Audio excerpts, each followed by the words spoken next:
Okay, let's talk about how to talk to people without going directly and saying, I need referrals. Can you send me some? This is part 2 to yesterday's. Yesterday, I gave you the psychology, the background behind why asking directly in the typical way that most agents do can sometimes backfire. In fact, most times it leaves a bad taste in people's mouths. Your job is to connect with people through consistently offering them value and making them feel and arrive to the point that they should be referring you people, because you are doing an outstanding job for them. You're always bringing value. I think what we see now is that we've just become less patient over a longer period of time, and we just want to get right down to it. Listen, do you have referrals? I'm looking for some. And when you ask for them, if you're going to still ask for them, that's fine. But let's get specific, right? Before I show you how I do it, the 2 ways that I do it primarily, let's get specific and let's start talking about how to be way more intentful when you're intentful. Is that a word? Jeez, I'm losing words here. How to have way more intent when asking for referrals. So if you're going to ask for them, say, hey, Joe, listen, thanks for being such a great client. I appreciate it. And this is, during or after the transaction, whatever you want to do. Typically, we wait until the end, right after, and say, one of our ways that we get business routinely is from amazing people that we work with, like you. And if you do have a family member, specific, if you do have a family member that's looking to sell their home, let us know. We would love to connect with them, right? We figured they'd be similar to you because we love working with you. So now I did 2 things there. One, I was extremely specific about who they know and what they could be doing, right? Most of the time we're like, hey, if you know anybody, like I said yesterday, anybody's so random. And it's like you're having me think about anybody. It's a lot of people. I guess I'm going to gravitate to the last person I know that talked about real estate. But anybody that wants to buy or sell or rent or what? Like, let's get really specific if you're going to ask. That's my number 1. Now, if you want to go the other route and say, okay, you know what, Tristan, I want to offer more value. I don't want to ask as directly because I understand sometimes I can come across a little bit strong, maybe a little needy, maybe like, wow, I did all of this just to ask for referrals and get more business, right? Some people don't like that. So I go with the whole local vendor idea. And that's you. And I have this written down here. Here's what I have. Approach number 1, local vendor directory ask. And this whole thing is the significance method, right? Where we want to make people feel significant. And because we're making them feel significant, they're coming back to us. Approach number 1, local vendor directory ask. Here's what I got. The purpose. Show clients their experience matters while collecting useful contacts and creating a value piece you can give back to them. We went over this a few days ago on approach in a podcast and also in coaching, just because this works extremely well for us. For us, it's pretty easy. We start by text. You can call them too, but texting, you're going to be reaching out to your farm area, to the people you're working with, to your past clients, to your core sphere. It says, hey, Joe, quick favor. I'm building a free directory of trusted local vendors like plumbers and landscapers for my clients and neighbors. Who's the last home service pro you used that just did an amazing job or that just knocked it out of the park? And then just wait and they'll tell you, be like, you know what? I don't have anybody.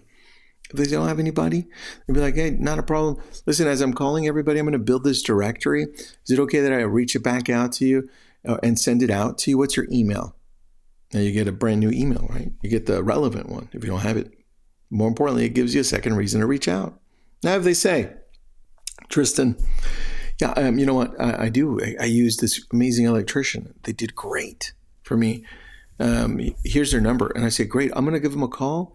I'll talk to them a little bit. I'd love to add them over to our directory. I'll see if maybe they have somebody else I can call who would say, yeah, they did an amazing job, kind of get more reviews for them. Once I put them in our directory, I'll send it over to you. And this way you have not just an amazing electrician and plumber and everything else, but you've got the whole list, right? And this will help all of us. So thank you. I appreciate that. Now you're making them feel like they're actually helping, and they are. You're building this with them, right? That's the key to this. Now I've got this all in a Google Doc, so you guys can add this. But once you're done, look, put it in a PDF. Put your name on it. Whatever your name is, it's like Tristan's directory, Tristan's local directory, Tristan's Malibu directory, Tristan's Thousand Oaks directory, right? Or secret directory, whatever you want. Just brand it to you. Put it on your website so people can search for it. And if you do a great job and you continually update it on your website, I don't have it there. We have it on the back end of our system. But if you'd had it so that it's public facing, it creates great SEO and people will visit it because of it, right? Make people feel significant by asking who they know. Approach number 2, market opinion and conversations. That's what I put here. Market opinion conversation. And this is the purpose. Position clients as knowledgeable homeowners whose opinions matter, sparking natural real estate discussion.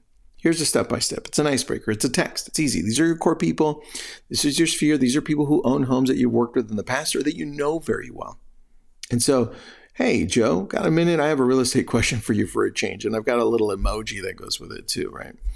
So then they'll say, yeah, go ahead, call me. Or they'll say, hey, can you call me after 5? Or what's up? Say, great, let me call you. And then you call them up and I have this outline for you step by step so you don't lose it and you can use it. I like that. So you don't lose it, you can use it. What about you can use it so you can use it and you don't lose it? I like that. I'm curious, what's your read on the market right now when you call them? Hey, Joe, it's Tristan. Thanks for taking my call, man. Listen, I have a quick question for you about real estate. I'm just calling out my past clients, my core sphere, just to see what they think. But I'm curious, what's your read on the current market right now? What do you think is happening out there? Just shut up and listen and take notes because you're going to ask more questions, right? And the important thing is that they're giving you a response. There is no right answer to what they're telling you. You know, they may be completely off, but listen to them because one thing that's going to happen is they're going to share their insight and then they're going to want to know what you think, right?